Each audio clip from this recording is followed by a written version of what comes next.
Let's take a live look out in Minnesota right now, where investigators are about to give an update on that urgent manhunt for the suspect who allegedly shot and killed a Democratic lawmaker and her husband. This news conference expecting to get underway any moment now. The suspect is also wanted in another shooting that wounded a Democratic state senator and his wife. Right now, law enforcement officials are looking into whether he could have been motivated by extreme views on abortion. ABC's Faith Abube has new details on the search.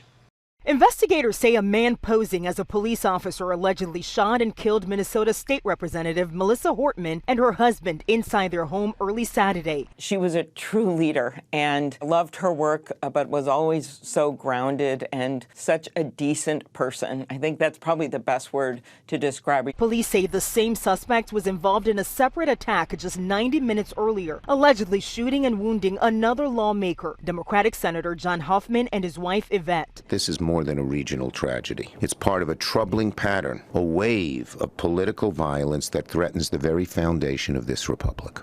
And let me be clear, violence has no place in our politics. Authorities identify the suspect as 57-year-old Vance Boelter. The FBI releasing images they say are of him just hours after the shootings in a cowboy hat. He's also seen wearing a latex mask outside one of the victims' home. Investigators say they've recovered several firearms from Boelter's vehicle, along with No Kings flyers and writings mentioning the names of the victims and some abortion providers, along with other Democratic lawmakers. Governor Tim Walz calling the deadly shooting politically motivated. Speaker Hortman was someone who served the people of Minnesota with grace, compassion, humor, and a sense of service. She was a formidable public servant, a fixture and a giant in Minnesota. ABC's Rachel Scott spoke to President Trump on the phone, asking him about the shooting and whether he planned to call Minnesota's governor. We know that Vice President J.D. Vance did speak to him, and the president said, quote, "It's a terrible thing.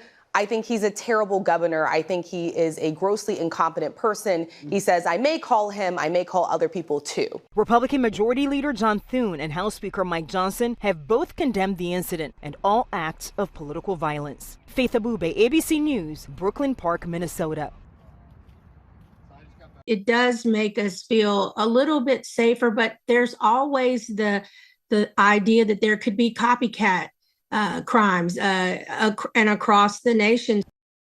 We are working to get more details about threats against lawmakers here in Texas. A suspect was arrested this weekend. The Capitol was closed ahead of a planned protest there.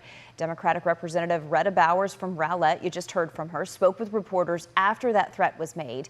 Lieutenant Governor Dan Patrick indicated the threat was to potentially kill members of the Texas legislature, but law enforcement is still investigating tonight.